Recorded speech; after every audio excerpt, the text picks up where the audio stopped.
All right, good afternoon again. So, last time what we ended up was figuring out for hydrogen molecular ion, or any diatomic system really, since we didn't work out anything in great detail, is if we take the two atoms together and presume that the overall molecular wave function is a linear combination of the two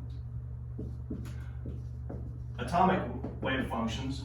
So the ground state of the molecule is a linear combination of the ground states of the two original atoms. We could use this along with our variational approach to find the optimum energy. And while this isn't the most sophisticated method, and nowadays we do much fancier and more accurate things, it turns out this approach is very enlightening, because what it led us to was that our two original ground state energies, once we allow bonding to happen, instead of having these two degenerate levels, now turns into two individual energy levels. One which is even lower, meaning favorable, meaning the bond will happen, and one which is unfavorable. So the molecule forms, the two atoms lower their overall energy by forming this bond and coming up with this new bonding orbital. As a function of separation, compared to the bare atom energy with its minimum here, the two atoms bonded together have a much lower minimum energy, so this is favorable. And the anti-bonding state is called anti for a reason. It's nowhere favorable, and well, we don't occupy that one until we have to. So just like a proton and electron coming together to form hydrogen, that was favorable. We also figured out how ionic crystals could be favorable by having sodium and chlorine together. This is getting at more how covalent bonding works, how molecules are sharing atoms. Now, if we look spatially, how is the charge or the probability density distributed? Well, first, we'll just look at the value of the wave function from which you could get the rest of it. And we'll say here are two protons, 1 and 2, or 2 or 1, doesn't really make much difference. So our atomic states would look something like this. Phi 1 and Phi 2 are just our atomic states, which we know are nothing but exponentials, e to the minus r over a naught, centered on each site. The bonding orbital corresponds to the case where the linear combination is, say, in phase, or both things positive. So the overall wave function looks like this. I mean, obviously not the scale. I'm not an artist. But this is what the overall wave function looks like, and this jives with what we were saying earlier, that what the charge density is going to want to do, say if we have two protons and two electrons for an H2 molecule or something, is a bunch of it's going to want to live between the protons to keep them shielded from one another, to screen them. But it can't all live there, because then the electrons would be repelling each other, and that would also raise the energy. So some has got to be here, some has got to be here. That's where the linear combination comes in. Now, if we look at contours of, say, probability density, which would be proportional to the actual charge density, again, not an artist, we would have our two cores here, and basically concentric circles, if I'm drawing like a contour map of something that looks like this. So a bunch of density in the middle to screen the two protons, some of the density on the outside to basically optimize it. Now, if we look at what is the orbital shape, this is a 1s orbital, and basically we're adding a second 1s orbital to it. So again, linear combination is just adding, right? So the linear combination of these two looks like something like this, which we call one sigma orbital. So that one sigma orbital is a linear combination, the sum of our two atomic orbitals. Now, it should be clear, since the two atoms we're considering a diatomic molecule, or they're identical, C1 and C2 should both have the same value, and basically that would be just determined by the normalization condition. Okay, so that's what the bonding part looks like.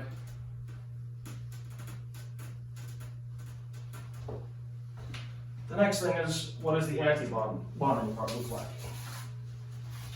And I can see that one of my dogs is trying to get in. I don't think he's going to show up on camera, but there he goes. So everybody say, hi, Ranger.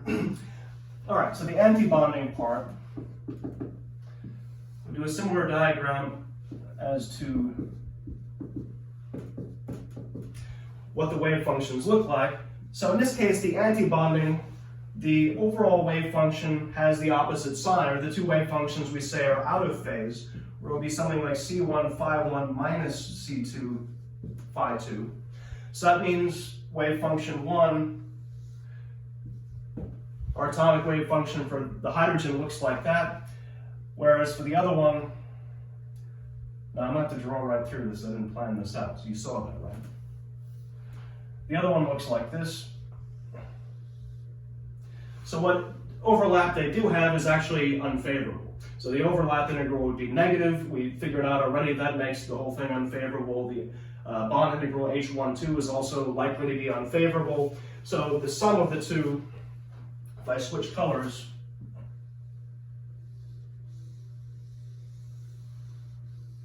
looks something like this. Again, this is side 2. So basically, the bonding is where the two atoms are sharing the electrons. They have some density in between to shield the protons, some on the outside. It's a nice, happy optimization that lowers the overall energy.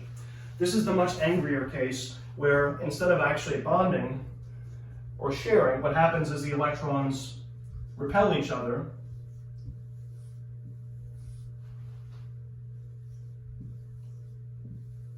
So if I look at contours of charge density, where the square of the wave function, one is proportional to the other, here the two are clearly repelling. That's why this is unfavorable. The electrons are happy, but now the protons are angry because they see each other and they repel. So this anti-bonding state is unstable. The bonding state, where we share some density in between to screen the protons from each other, does turn out to be favorable. And if I look at the orbitals, now what I'm saying is I take a 1s orbital and I subtract off a 1s orbital, which gives me something that looks more like this, which we call 1 sigma star. So the star in this sort of notation means angry, or it means the unfavorable case with higher energy. So in terms of the energy, E1 sigma is less than E1 sigma star. And this is how we go about building up our molecular orbital diagram. But the idea was I took two hydrogen 1s states that both had the same energy, and by mixing them in a linear combination, which is the simplest possible thing I could do, I get two distinct states, the bonding and anti-bonding states, which have different energies. Now, what would happen if the bonding and anti-bonding energies, it just happened that they both were higher than the ground state energy of the atom? Well, then the molecule wouldn't form. It's not energetically favorable, so it's pretty much not going to happen. Or at least not for long if you did manage to force it. Now, once we have all this, we can still go back to what we did about the mechanical properties. So for instance, if I know what E of R looks like for the bonding, I can do exactly what I did before. I can say, locally approximate this as a parabola, figure out the spring constant, from that I can get the bulk modulus. But for a diatomic molecule, now if I know the spring constant, and I consider its two masses connected by a spring, and I know the spring constant, then it's pretty simple to figure out the reduced mass and find the frequency of oscillation. So knowing the spring constant tells me that I know the vibrational frequency of the molecule. Why is that important? Because I can verify that, or rather a chemist who knows how to operate the right machines can do that. You can do spectroscopy, figure out the vibrational spectrum of the molecule, and see if any of this is right. Anyway, that's what you'll figure out in chemistry. We can also make other orbitals by linear combinations of not just the two ground states, but excited states. So first, if we have s orbital plus or minus an s orbital, this gave us a sigma star and a sigma orbital, bonding and anti-bonding. Then I could say, what about a pz plus or minus a pz, meaning two figure eights meeting head on? Well, then I have two possibilities again. One would be the unfavorable situation. We still call this a sigma star, where the electrons stick to the outside and let the protons fend for themselves, and everybody's angry. The other would be the favorable case, where we share some electron density in between, make the protons happy, and it's an optimization just like with the sigma orbital built out of two s orbitals, and everything is awesome. Now, the next thing we could do is say px plus or minus px, or py plus or minus py, which is where the figure eights meet like that. If you've taken chemistry, and if you're in this class, you have, this is how we get a pi bond. So the pi bond, first is the unfavorable one, where everything repels. So this would be a pi star. And the favorable one, looks something like that. So that's our pi bond, and this is now, we're on our way to being ready to tackle organic chemistry or something like that, covalent bonding. That's all on other courses, but this is how you get to that. Now, there's certain combinations you can have because the overlap would be 0. So for instance, if I take a figure 8 dude like that, a px, and match that against an s, well, this has got a positive and a negative lobe to it. That's all positive. The overlap integral of these two is going to be 0. This is not a thing that happens. The same thing, you can't mash pz and px against each other because, again, the symmetry argument tells you that the overlap integral is going to be 0. Now, of course, you do the same thing with all combinations of sp, d orbitals, come up with all these schemes. You can figure out then what the symmetries are, tetrahedral or whatever, what kind of molecules can you do. But for a given system, what you would do then is figure out what the energies are. So I'm going to draw this molecular energy diagram. So if I have, say, atom A, well, we'll make them the same, why not? Atom A1 and atom A2 bonded together. Write out 2px, 2py, 2pz. I'll leave all the labels over there because we know what they are. A 2s and a 1s. What we do now is basically like we did for the 1s orbitals. When we combine them, we get bonding and anti-bonding states. So we get a 1 sigma star and a 1 sigma out of our two original 1s orbitals. The same thing happens, not surprisingly, for the 2s orbitals because they're basically similar.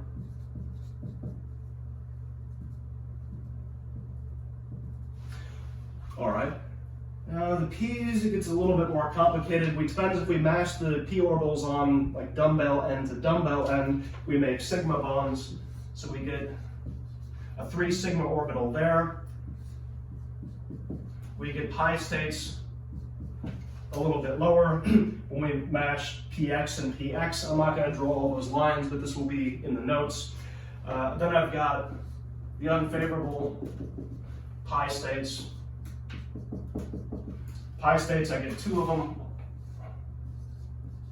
because there are 2 different ways to form that pi bonds with px's and py's. So this would be, say, py mashed against py. And the other one would be px against px. And the sigma bonds would be, say, pz against pz. So again, all the lines will get complicated.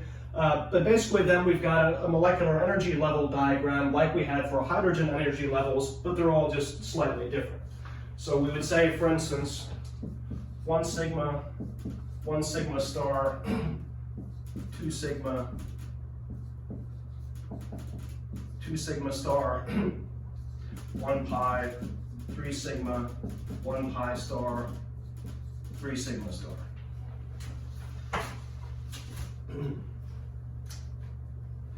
Now, so what we would do then is going to make a simpler version of this. We would fill up these orbitals in the same way we figured out multi-electron atoms. For a multi-electron atom, we basically said, what if the energy levels in orbitals were all just like hydrogen, except we had more electrons? Which, it's not right, but it works. We're going to do the same here and say, well, we only worried about a diatomic molecule in a ground state, but now we're letting our imagination run and assume we could work out the calculations to see how this builds up. So 1 sigma star, 2 sigma star, 1 pi. We get 2 copies of the 1 pi. And the 1 pi star, 1 pi star. So basically 2 electrons per orbital with opposite spins, just like we did for multi-electron atoms. The same deal. So if we want to do an example, one classic example is to look at molecular oxygen for the following reason. So molecular oxygen, I would say, well, oxygen by itself is 1s2, 2s2, p4. So that's 8 electrons on each oxygen, which means we have 16 electrons available for our O2 molecule. So 8 of each spin. Now, if we look at how the energy levels work for the atoms, what we would come up with, well, we have 8 of each spin, the same number of each spin. We fill them up 2 at a time. We don't have any d orbitals or anything. So our assumption would be everybody's paired up. All the spins are paired up. So nothing in particular should happen. And because all the spins are paired up, as we talked about, we expect it's diamagnetic, which basically means it's not going to do much of anything when you apply a strong magnetic field. If we had an unpaired spin, 1 or 2 or more unpaired spin, those spins are little magnetic moments. They'll couple to a magnetic field, so we'd expect, in that case, the thing should be paramagnetic or possibly even ferromagnetic, meaning it either is a magnet or sticks to a magnet. So, what happens when we do molecular oxygen? Well, we have to count 16 electrons. 1, 2, 1 spin then the other, 3, 4, 5, 6, 7, 8, 9, 10, 11, 12, 13, 14, 15.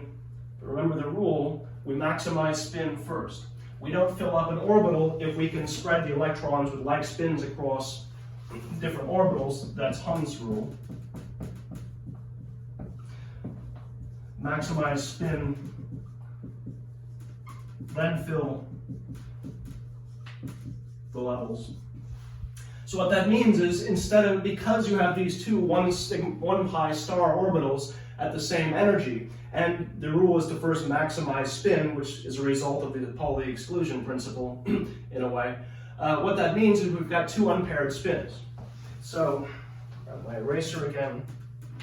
So for O2, we have 2 unpaired spins, which means our prediction is it should be at least paramagnetic. So that means if you take like a big electromagnet or 2 very strong bar magnets next to each other and pour some liquid oxygen between, the liquid oxygen is going to stick to the magnet. Now, go ahead and look that up on YouTube, liquid oxygen magnetic or some variant on that. There'll be a cool video for it. Like, don't try that at home. I'm assuming you don't have the means to get liquid oxygen, but it's a terrible idea. Stick to YouTube. All right, so that's pretty much it for molecular orbital diagrams. We figured out how to generate them. And now, of course, the chemistry is fantastically more complicated, even for diatomic molecules. But the gist of the idea is clear. We know what the molecular orbital diagram looks like, and we can figure out what should be magnetic, what shouldn't be, what's more stable than another. Here, notice I'm having to occupy these 2 sort of unfavorable states. So if I took those 2 electrons away, that molecule should be more stable. But anyway, we'll come to more of that. That's it for today.